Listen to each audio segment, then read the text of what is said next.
Hola, bienvenidos. Mi nombre es José Manuel López García. Los 90 años de Habermas. En este vídeo pretendo ofrecer un sencillo homenaje a este gran filósofo alemán, Jürgen Habermas, o también se puede pronunciar Habermas en español, que podemos considerar que es el último representante de una especie casi en extinción, que es la de los filósofos.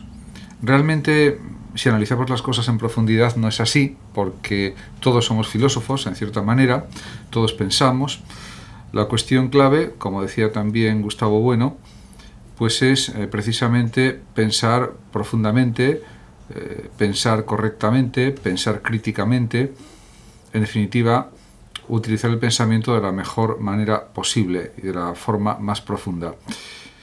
En este sentido, pues aunque es verdad que todos pensamos, lo fundamental es pensar de una manera crítica, profunda, rigurosa, y de esta manera pues diríamos que la filosofía sigue avanzando y que nosotros también seguimos adelante con la actitud filosófica. En el caso de Habermas es admirable que siga activo a los 90 años, con los 90 años ya cumplidos a pesar de la edad. Bueno, ha habido más casos que el de Habermas, precisamente también el propio Gustavo Bueno y otros siguieron activos hasta, diríamos, que su muerte. Realmente se puede pensar, por ejemplo, en Bertrand Russell, que llegó también a una edad avanzada, sobre todo en Gadamer, que llegó a los 102 años, y en otros pensadores que llegaron a una edad realmente muy avanzada, afortunadamente. La actividad de Habermas es realmente prodigiosa porque este mismo mes se publica un libro en 2 volúmenes de 1700 páginas titulado Otra posible historia de la filosofía. Podemos decir que una de las características de Habermas es que ha seguido escribiendo filosofía, escribiendo también artículos, libros de una forma continua, y podemos considerar que es uno de los últimos, podríamos decir, grandes intelectuales clásicos. Además, por si esto no fuera suficiente, él pretende que se escuche su voz crítica, su voz analítica, su voz filosófica en los debates públicos en Alemania y en general en Europa y en el mundo, y eso también diríamos que da mucha fuerza al pensamiento filosófico, en el sentido de que da a entender también, de alguna manera, que la filosofía es necesaria, que la filosofía es útil y que no es un saber encerrado en una torre de marfil, sino que es un saber con aplicación práctica, con aplicación cotidiana, que intenta entender la realidad, entender el mundo y también que nos entendamos entre nosotros, fundamentalmente. Por lo tanto, diríamos que Habermas es un ejemplo, extraordinario de las virtudes del saber filosófico, de la crítica filosófica, de la racionalidad filosófica, y pues no es extraño que surjan los reconocimientos y los homenajes con motivo de este cumpleaños. Según el propio Habermas, una de las tareas esenciales de la filosofía es dotar de sentido a la sociedad como un todo. En efecto, muchísimas de las reflexiones, de los análisis de Habermas se han dedicado precisamente a la ética, a la política, diríamos a cómo estructurar una razón dialógica, una razón argumentativa, de tal manera que su ética del diálogo o ética dialógica es una de las bases del pensamiento contemporáneo en filosofía y, por supuesto, también en filosofía política y en ética. En este sentido, sus obras sobre la comunicación, la razón comunicativa, etcétera, sus aportaciones son realmente, diríamos que, indispensables para entender la contemporaneidad, especialmente en el ámbito ético o filosófico. Se puede decir también que desde la perspectiva habermasiana No se puede entender la sociedad, diríamos, sin el compromiso de los ciudadanos, sin la reflexión filosófica también de los ciudadanos, de tal manera que esto enlaza con diríamos, la perspectiva ilustrada, con el Atrévete a pensar por ti mismo de Kant, y también diríamos, con una razón ilustrada que busca el progreso, que busca la prosperidad, que busca el entendimiento entre las personas. Y en este sentido la labor de Habermas ha sido realmente también admirable. Podemos decir que, como él mismo reconoce, es un republicano cosmopolita de estirpe kantiana. Y otra característica de Habermas, que creo que es tremendamente importante, es que no acepta la posverdad, no acepta la posmodernidad, no acepta los relativismos que dejan en entredicho las grandes verdades, diríamos, de la filosofía occidental, de la historia, etc. Y en este sentido él pretende desarrollar un pensamiento riguroso, preciso, analítico, y sobre todo que deja de lado el escepticismo y el relativismo.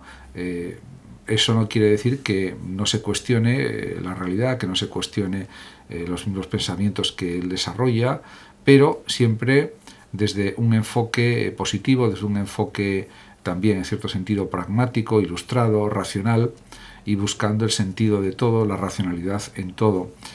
En este sentido, su filosofía, que desarrolla prácticas deliberativas públicas, buscan siempre la victoria de los mejores argumentos.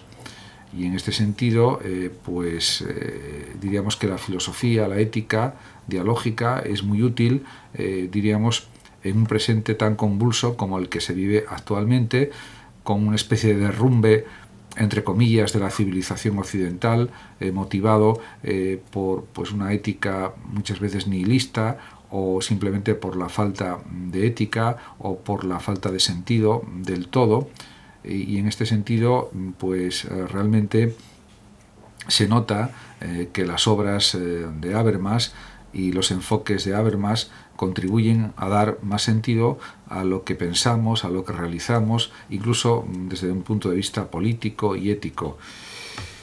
Además, diríamos que todas estas cuestiones que desarrolla Habermas coinciden en gran manera con algunos planteamientos. Por ejemplo, otro pensador coetáneo de Habermas, que es Peter Sloterdijk, que, por ejemplo, Sloterdijk dice que la vida actual no invita a pensar. Diríamos que Habermas puede estar de acuerdo con este planteamiento de Sloterdijk, pero el propio Habermas impulsa precisamente a usar nuestra razón, a repensar, a reflexionar, a analizar, a discutir sobre la realidad, sobre la política actual, sobre la injusticia social, sobre los problemas del cambio climático, sobre los problemas del hambre en el mundo y sobre otras muchísimas cuestiones que están sobre la palestra actualmente, sin ninguna duda.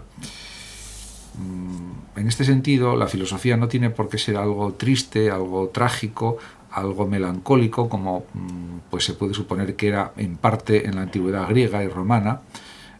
Según la leyenda, Heráclito lloraba y Demócrito se reía constantemente. En cualquier caso, Demócrito sí pensaba que comprender es disfrutar, o que disfrutar es comprender, con lo cual se comprende esta actitud optimista, positiva, del filósofo creador del atomismo materialista, que era Demócrito.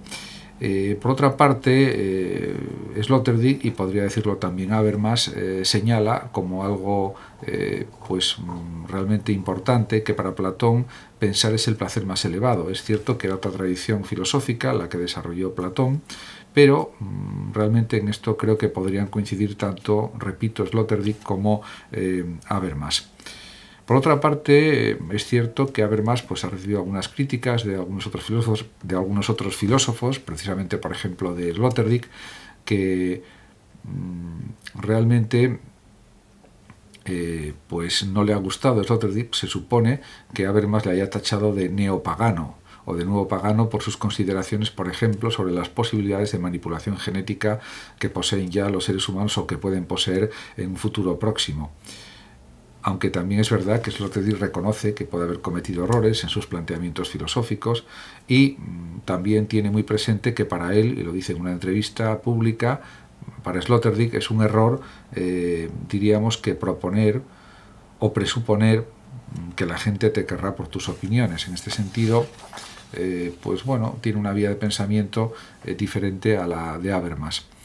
En cualquier caso, sí podría haber algunos elementos de coincidencia entre Sloterdijk y Habermas. Por ejemplo, uno de ellos podría ser que lo mismo que, por ejemplo, que para Platón y para Habermas y para Sócrates, la esencia del pensamiento es recordar.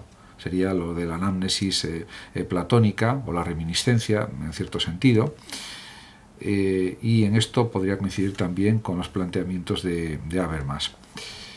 De todas maneras, yo creo que aunque aparentemente la labor de los filósofos, de los intelectuales clásicos, como es el caso de Habermas, de Sloterdijk y de otros muchos, puede pensarse que está superado todo esto ya en el siglo XXI, realmente no lo está, porque podemos decir que todos podemos cultivar el pensamiento, los análisis críticos, las reflexiones sobre la realidad que vivimos, sobre las posibles soluciones a los problemas sociales, fundamentalmente, y políticos, y en este sentido todos podemos ser personas activas filosóficamente.